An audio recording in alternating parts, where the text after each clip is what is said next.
Hello my YouTube family. Bholenath Mahadev की कृपा आप सब पर बनी रहे। सावन मास भोले बाबा को समर्पित है और मंगलवार माँ सती जी को समर्पित है। मंगलवार को माँ मंगला गौरी की पूजा की जाती है। तो इसलिए हम सावन मास में अगर कोई भी कहानी या पौराणिक कथाएं सुनते हैं तो हमें पूजा अर्चना के इतना फल मिलता है। तो आज हम आपके लिए लेके आए हैं गरीब भाई और उसकी पत्नी को भोले बाबा की भक्ति से अपनी गरीबी से छुटकारा मिला और भोले बाबा ने और माँ सती जी ने उसे एक दिव्य भेंट दिया गरीब भाई को। यह कहानी है गरीब भाई और उसकी धनी घमंडी बहन पर आधारित है। तो अगर एक कहानी आपको अच्छी लगी तो प्लीज़ लाइक शेयर सब्सक्राइब करिएगा और ज़्यादा से ज़्यादा शेयर करिएगा। आइए सुनते हैं। एक गरीब किसान रहता था। उसका एक बेटा और एक बेटी थी। बेटी बड़ी थी और बेटा छोटा था। वह और उसकी पत्नी अपने दोनों बेटों की शादी करके इस संसार से चल बसे। बेटी की शादी बहुत अमीर घर में हुई थी। उसके पास बहुत धन था, नौकर चाकर थे, धन की कोई कमी नहीं थी। बेटा बेचारा बहुत गरीब था। वह दिन भर खेतों में काम करता, फिर भी घर का खर्चा पूरा नहीं होता तो अलग से मजदूरी भी करता। उसके पास कोई धन संपत्ति नहीं थी। वह प्रतिदिन कमाता था और अपने परिवार का पालन पोषण करता था। जिस दिन उसे कोई काम नहीं मिलता उस दिन उनके पास खाने के लिए कुछ नहीं होता था। जिस दिन मेहनत करता था उसी दिन घर में चूल्हा जलता था, नहीं तो घर में चूल्हा नहीं जलता था। उसकी पत्नी भगवान शिव की परम भक्त थी। वह बहुत ही नियम कर्म और पूजा पाठ करने वाली थी। वह प्रतिदिन भगवान शिव के मंदिर जाया करती थी और वहाँ वह पहले मंदिर की साफ सफाई करती, फिर भगवान शिव की पूजा करती थी। भगवान शिव में बहुत ज्यादा श्रद्धा और विश्वास होने के कारण उसे अपनी गरीबी से कोई शिकायत नहीं थी। घर की हालत चाहे जैसी भी हो, वह पूजा पाठ जरूर करती थी। इसलिए गरीब होते हुए भी उसके बच्चे संस्कारी थे और वह थोड़े में ही गुजारा करके अपने पति के साथ खुश थी। दूसरी तरफ जो उसके पति की बहन थी, अपनी अमीर होने के कारण वह बहुत घमंडी थी। भाई की गरीबी के कारण उसके साथ रिश्ता रखने में उसे शर्मिंदगी महसूस होती थी। उसे लगता था कि मेरा भाई मेरे बराबर नहीं है। वह अपने भाई और उसके परिवार से मिलना भी पसंद नहीं करती थी।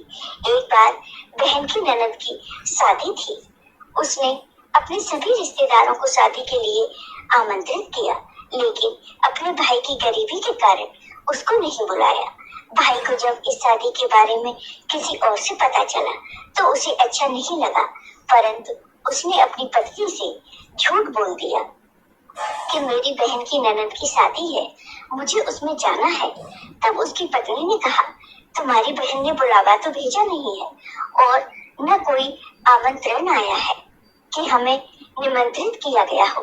तो इस पर उसके पति ने कहा, नहीं नहीं, मेरी बहन ने मुझे निमंत्रण भेजा है, इसलिए मुझे वहां जाना चाहिए। इस तरह अपनी पत्नी से झूठ बोलकर अपनी क्षमता अनुसार उससे जो भी संभव हो सका वह कपड़े और उपहार लेकर अपनी बहन के ससुराल के लिए चल पड़ा।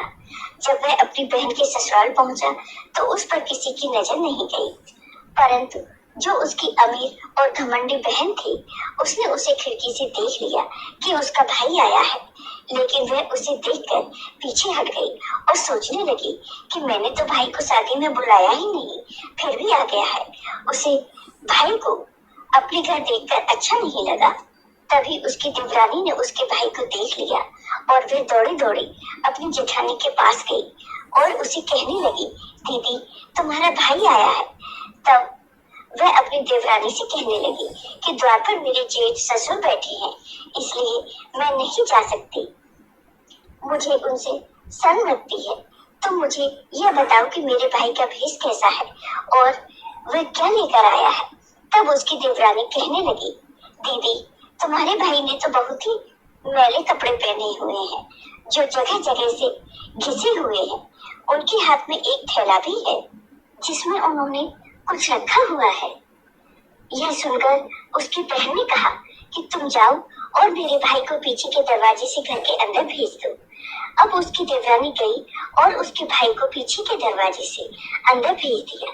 भाई आते हुए रास्ते भर यह सोचता रहा कि वह बहुत दिनों के बाद बहन से मिलने आया था, तो बहन मुझसे मिलकर बहुत खुश होगी। लेकिन पैसे के घमंड में अंधी बहन ने भाई की भावनाओं को नहीं समझा। भाई के अंदर आने पर उसने भाई को पानी तक नहीं पूछा और न ही बैठने को कहा। उससे यह भी नहीं पूछा कि उसका कैसा हाल है, परिवार में सब कैसे हैं, भाभी और भतीजे कैसे हैं। इससे उल्टा वह उसे कहने लगी कि तुम्हें यहाँ पर किसने बुलाया है और यहाँ क्यों आए हो।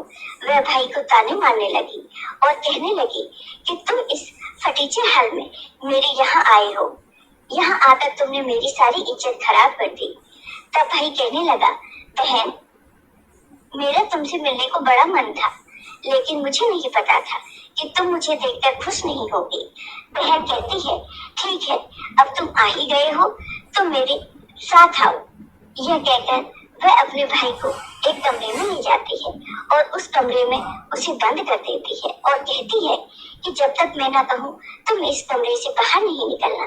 बेचारा भाई पैदल गया था, भूखा प्यासा था, लेकिन बहन ने उसकी कोई खोज खबर नहीं ली।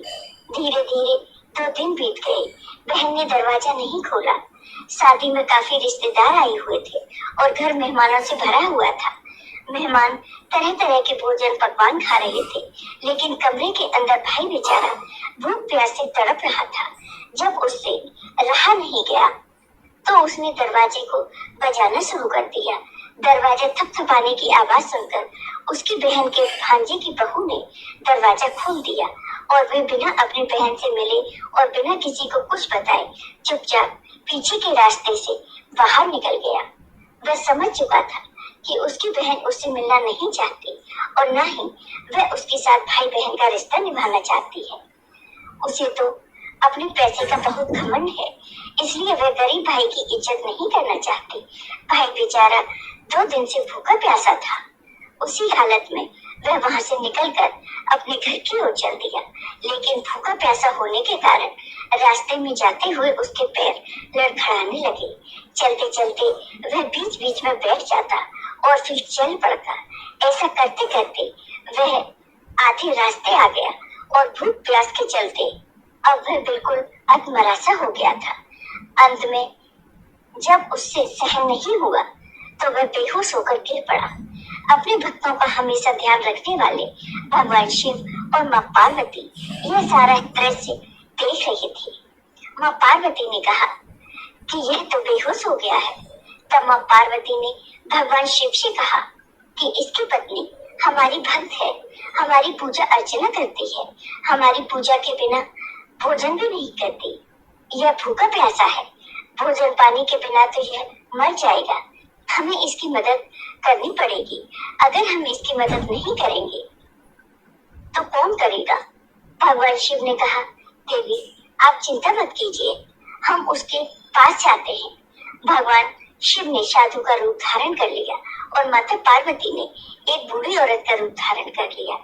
इसके बाद वे दोनों वहां प्रकट हो गए। माता पार्वती ने उसका सिर अपनी गोद में ले लिया और बोली, बेटा आंखें खोलो। भगवान शिव और माँ पार्वती की कृपा से उसकी बेहोशी एकदम खत्म हो गई और उसने आंखें खोल दी। जब उसकी आंखें खुली तो उसने एक बूढ़ी माँ को अपने पास देखा तो वह उस बूढ़ी माँ से कहने लगा कि आप कौन हैं?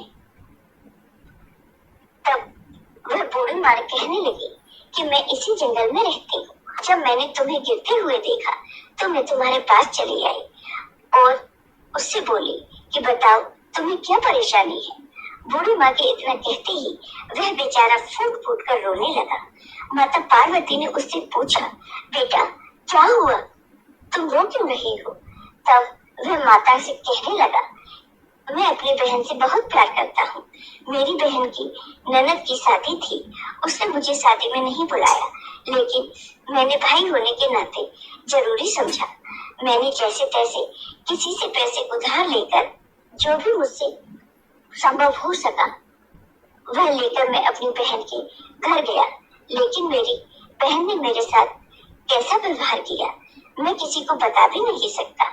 इसके बाद उसने सारी आप बीती उस बूढ़ी माँ को सुना दी। वह रोने लगा और कहने लगा कि मैं घर जाऊंगा तो मेरे बीवी बच्चे पूछेंगे कि आप शादी में गए थे, वहां से क्या लेकर आए हो, तो मैं अपने बच्चों को क्या जवाब दूंगा। वह सोच सोच कर मेरी जान निकली जा रही है। यह सुनकर बूढ़ी माँ ने कहा, बेटा चिंता मत करो, थोड़ी दूर हमारे साथ चलो, वहां पर मेरा बगीचा है। बगीचे में तरबूज और ककड़ी लगे हुए हैं। तुम तरबूज और ककड़ी तोड़ लो और अपने थैले में भरकर अपने घर ले जाओ। तब वह बोला, माँ यह ठीक रहेगा। उस बूढ़ी औरत की बात मानकर उसने अपने थैले में तरबूज और ककड़ी तोड़कर रख लिए और घर की तरफ चल पड़ा। वह अपने घर पहुंचता है तो उसके बीवी बच्चे भागकर आते हैं। उसके बच्चे सोचते हैं कि जरूर पिताजी कोई अच्छी चीज लेकर आए हैं। उसका थैला भरा हुआ दिखाई दे रहा था। बुआ तो बहुत पैसे वाली है, इसलिए बुआ ने हमारे लिए जरूर कुछ अच्छे उपहार भेजे होंगे। वह वहां से बाहर चला जाता है। उसकी बीवी थैले को खोलती है तो देखती है कि उसमें एक तरबूज और ककड़ी रखे हैं जो बिल्कुल सोने की तरह दिखाई दे रहे हैं। यह देखकर वह बहुत आश्चर्य में पड़ जाती है कि ननद ने तो बहुत ज्यादा दे दिया। उससे अपने भाई का दुख और गरीबी देखा नहीं गया होगा, इसलिए ननद ने इतना ज्यादा दे दिया है। बहू जब तरबूज काटने लगी तो उसमें क्या देखती है कि तरबूज में बीजों की जगह हीरे मोती चमक रहे हैं। जब उसका पति घर आया तब वह उससे कहने लगी कि यह दीदी ने क्या दे दिया है। उसका पति यह सोचकर सक पका गया कि अब उसकी पत्नी कहेगी कि शादी में तो लड्डू पेड़ा बर्फी जैसी चीजें मिलती हैं और तुम ये हीरे और तरबूज लेकर आए हो। वह कहने लगा कि ऐसा क्या भेज दिया है, मैंने तो देखा नहीं है। तब वह बोली कि जरूर दीदी को तुम पर दया आ गई होगी, देखो उन्होंने हमारे लिए कितना धन भेजा है। इतना धन भेजने की क्या जरूरत थी, जरूर उनसे अपने भतीजे और भाई का दुख नहीं देखा गया होगा। हमारी ननद कितनी अच्छी है, उन्होंने हमारी गरीबी दूर कर दी। इस तरीके से वे बहुत पैसे वाले बन गए। अब काफी दिन हो गए थे। उस गरीब भाई ने यह राज अपनी पत्नी को नहीं बताया। भाई ने अपनी पत्नी को नहीं बताया तो पत्नी के मन में तो यही था कि हम ननद की वजह से ही पैसे वाले हुए हैं। उधर उसकी ननद तो अमीरी के घमंड में चूर थी।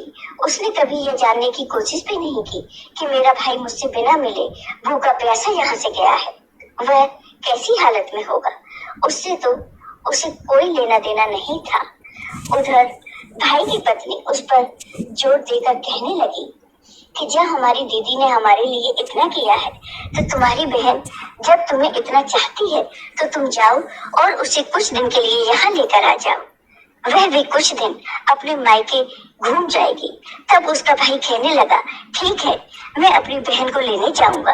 अब भाई के पास भी काफी पैसे थे। वह अच्छे कपड़े पहनकर तैयार हुआ, बहन के लिए अच्छे अच्छे उपहार खरीदे और वह सब लेकर अपनी बहन की ससुराल की तरफ चल दिया। जब वह अपनी बहन के घर पहुंचा तो फिर उसकी देवरानी ने उसे देखा और वह भागकर उसकी बहन के पास गई और अपनी जेठानी से कहने लगी, दीदी तुम्हारा भाई आया है। तब फिर वह घमंडी बहन कहने लगी, मेरा भाई आया है तो किस भेष में आया है। उसकी देवरानी कहने लगी, तुम्हारा भाई तो रेशमी वस्त्र पहने हुए है और काफी सारे उपहार लेकर आया है। तब वह कहने लगी कि दरवाजे पर मेरे जेठ ससुर बैठे हैं, इसलिए अपने भाई से मिलने मैं ही जाऊंगी।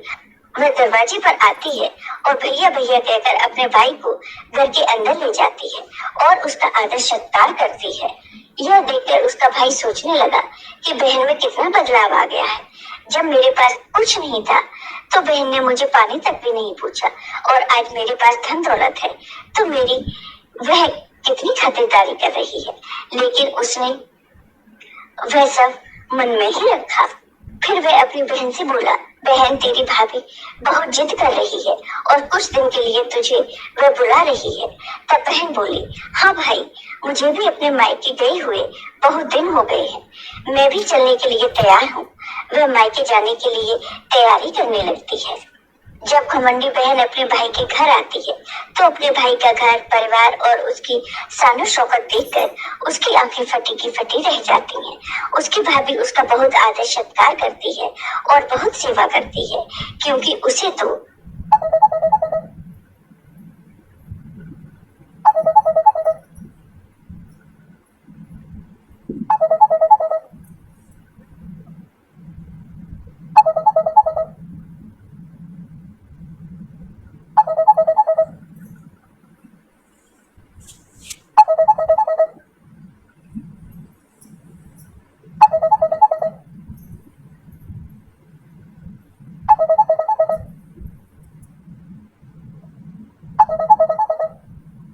यही लगता है कि अपनी ननद की वजह से ही वह अमीर हुए हैं, पैसे वाले हुए हैं और उसके बहू तो इसका सारा श्रेय अपनी ननद को ही देती है।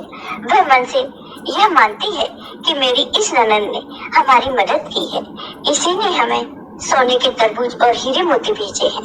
अगर मेरी ननद धन नहीं भेजती तो हम लोग ऐसे ही गरीब रहते। यह सोचकर अब वह अपनी ननद की हर मुराद पूरी करती है। उसकी ननद कहती है, मुझे यह साड़ी खरीदनी है और यह मुझे लेना है। जो भी वह फरमाइश करती उसकी भाभी उसे वही दिलवा देती और बहुत खुश होती कि चलो मैं अपनी ननद की फरमाइश तो पूरी कर रही हूँ। अब ननद का वापस अपने ससुराल जाने का समय आ गया तो भाई बोला, ठीक है, बहन को विदा तो करना ही है, लेकिन मैं बहन के लिए एक जोड़ी जूते बनवाना चाहता हूँ। वह एक मोची के पास गया और मोची से उसने कहा, भैया एक जोड़ी बोलने वाली जूती बना दो। मोची बोला, ठीक है, मैं बना देता हूँ। मोची ने कहा कि भैया बोलने वाली जूती बनाने के लिए 1-2 दिन का समय लगेगा। उसने कहा कि ठीक है। वह घर आया और अपनी बहन से कहने लगा, बहन 1-2 दिन और रुक जाओ, फिर तुम चली जाना। 1-2 दिन तो तुम और रुक ही सकती हो, तब तक जूते भी बनकर आ जाएंगे। उसकी बहन बोली, ठीक है भैया, मैं रुक जाऊंगी। 2 दिन बाद जब जूती बनकर आई तो उसे देखकर बहन बहुत खुश हुई। जूती पर बहुत मीनाकारी और कढ़ाई की हुई थी, उस पर हीरे मोती लगवाए हुए थे। यह देखकर बहन बहुत प्रसन्न हुई। जब वह जूतियां पहनती तो उस जूती में से आवाज आती कि गरीब का कोई रिश्ता नहीं होता, गरीब का कोई रिश्तेदार नहीं होता, बहन भाई का रिश्ता भी अमीरी और गरीबी का होता है। और बहन ने तो भूखे प्यासे भाई को घर से लताड़ दिया। जब भी वह जूती पहनती तो जूती में से यही आवाज आती कि गरीब का कोई रिश्ता नहीं होता। इस तरह से जूती तरह तरह की बातें बनाती। जूती की यह बात उसके भाई की पत्नी ने सुन ली। वह अपने पति से कहने लगी कि यह जूती क्या कह रही है, मेरी तो कुछ भी समझ में नहीं आ रहा। तब उसका पति कहने लगा कि यह तो जूती है, जैसे मोची ने बना दी वैसी बन गई, लेकिन ये क्या कह रही है यह मुझे नहीं पता। बहन को अपने घर के लिए विदा होकर जाने का समय आ गया। जब बहन विदा होकर जाने लगी तो उसको भी महसूस होने लगा कि उसके साथ कितना अच्छा बर्ताव किया गया है। अब उसे अपने किए पर थोड़ा पछतावा भी हो रहा था। जब बहन विदा होकर चलने लगी तो उसने फिर से वही जूती डाल ली। जैसे ही वह चलती जूती बोलने लगती, गरीब का कोई रिश्ता नहीं होता, गरीब का कोई रिश्तेदार नहीं होता, बहन भाई का रिश्ता भी अमीरी और गरीबी का होता है। और बहन ने तो भूखे प्यासे भाई को घर से लताड़ दिया। अमीर बहन और गरीब भाई का कोई रिश्ता नहीं होता, कोई रिश्तेदार नहीं होता। अब बहन के दिल में भी पछतावा होने लगा कि मैंने अपने भाई के साथ कैसा बर्ताव किया, और इतना कुछ होने के बाद भी वह लोग मेरे साथ इतना अच्छा बर्ताव कर रहे हैं। अब उसके दिल में इस बात को लेकर बहुत पछतावा था और वह अपने ससुराल आ गई। उसकी भाभी अपने पति से पूछने लगी कि जरूर कोई बात है जो तुम मुझसे छुपा रही हो। तब उसका पति बोला कि मैं तुमसे कोई बात नहीं छुपा रहा। वह बोली, नहीं नहीं, तुम मुझसे जरूर कुछ छुपा रही हो। वह जिद करने लगी कि उन जूतियों का क्या राज है, वह मुझे भी बता दीजिए। तब उसके पति ने बताया कि जब हमारे पास कुछ नहीं था, मेरे कपड़े भी फटे पुराने थे, जब मैं अपनी बहन के घर उसकी ननद की शादी में गया था तो बहन ने मेरा कोई भी आदर सत्कार नहीं किया। मेरी बहन ने मुझे एक गिलास पानी तक नहीं पूछा और मुझे एक कमरे में बंद कर दिया। मैं 2 दिन तक भूखा प्यासा कमरे में बंद रहा। इसके बाद मेरी बहन की भांजी की बहू ने कमरा खोला। मैं वहां से निकलकर भाग गया। वहां से निकलने के बाद मेरे मन में बार बार यही बात आ रही थी कि गरीब अमीर का कोई रिश्ता नहीं होता, चाहे वह बहन और भाई का ही क्यों ना हो। वहां से निकलकर जब मैं चलता हुआ जंगल में पहुंचा, वहां बेहोश होकर गिर पड़ा। तभी एक बूढ़ी माँ एक साधु बाबा के साथ वहां आई और उन्होंने मुझे पानी पिलाया। मेरी सारी कहानी सुनी तो मैंने जब उन्हें कहा मैं अपनी बहन के घर से शादी से आ रहा हूँ, मैं अपने बीवी और बच्चों को क्या मुंह दिखाऊंगा, तब उस बूढ़ी माँ ने कहा कि मेरा बगीचा है, तुम बगीचे में से अपने थैले में तरबूज और ककड़ी भरकर ले जाओ। मैं वही तरबूज और ककड़ी घर लेकर आ गया। उस बूढ़ी माँ और साधु बाबा के कारण ही हमारी हालत गरीबी से अमीरी में बदल गई। मेरी बहन ने हमारी कोई मदद नहीं की है और ना ही उसने हमें कोई धन दिया है। उसकी पत्नी कहने लगी, मैं तो आज तक यही सोच रही थी कि मेरी ननद की वजह से ही हम पैसे वाले हुए हैं। उसकी पत्नी ने कहा, जो आपको जंगल में मिले थे वो जरूर ही भोले बाबा और पार्वती जी थी जिन्होंने हमारी मदद की है। मैं उनकी पूजा करती हूँ। उस पूजा भक्ति से प्रसन्न होकर उन्होंने हमें यह धन दिया है। तब उसके पति ने बोला, देखो मेरी बहन ने जो कुछ भी किया है वो जाने, लेकिन तुम उसके साथ ऐसा कोई व्यवहार नहीं करना जिससे उसका मन दुखी हो। अगर वो ऐसा ना करती, मुझे कमरे में बंद ना रखती और मैं वहाँ से दुखी होकर ना आता, तो शायद हमें भोले बाबा और पार्वती जी बूढ़े और बूढ़े के भेष में ना मिलते और हमारा दुख ना दूर होता, हम धनवान ना बनते। तो इसलिए यह सब हमें उसका धन्यवाद करना चाहिए कि उसकी वजह से हम धनवान बने और हमारे दिन अच्छे हुए। तो तुम हमारी बहन कभी आवे तो उसके साथ कभी ऐसा व्यवहार ना करना। उसकी पत्नी बोली, नहीं ऐसा हम कुछ नहीं करेंगे। अगर जैसे कि तैसा किया जाए तो अच्छा नहीं है। हम उनके साथ बहुत अच्छा व्यवहार करेंगे और वो जो भी उपहार कहेंगी हम उन्हें भेंट करेंगे। हम उनके साथ कभी ऐसा कोई बर्ताव नहीं करेंगे। इसके लिए आप निश्चिंत रहिए। भोले बाबा और माँ पार्वती ने हमारी मदद की, हमारे दिन दूर किए हैं। चलो मिलकर हम सब भोले बाबा की भक्ति करते हैं और भोले बाबा को जल चढ़ाते हैं, उन्हीं में मन लगाते हैं, वही सबका दुख हरेंगे। जैसे आपने उस गरीब भाई और उसकी पत्नी की कष्ट को दूर किया, वैसे ही सबकी मनोकामनाएं पूरी करना, सबके दुख को हरना। प्रभु तो अंतर्यामी है, सब जानते हैं। सभी को दुखों को दूर करें, सभी को कष्टों को दूर करें और आगे ऐसे ही कहानी आपके लिए लेकर आते रहेंगे। तब तक के लिए चैनल को please please please like share subscribe करिएगा, ज़्यादा से ज़्यादा शेयर करिए और कहानी पूरा ज़रूर देखिएगा। एक तो कहानी से मन अच्छा हो जाता है, दूसरे प्रभु की भक्ति का दूसरा रूप। यह कहानी सुनने से प्रभु भक्ति और पूजा पाठ के इतना फल मिलता है। तो कहानी को सुनते रहिए और प्रभु भजन में मन लगाते रहिए। तब तक के लिए जय भोले बाबा, जय माँ पार्वती जी की जय हो।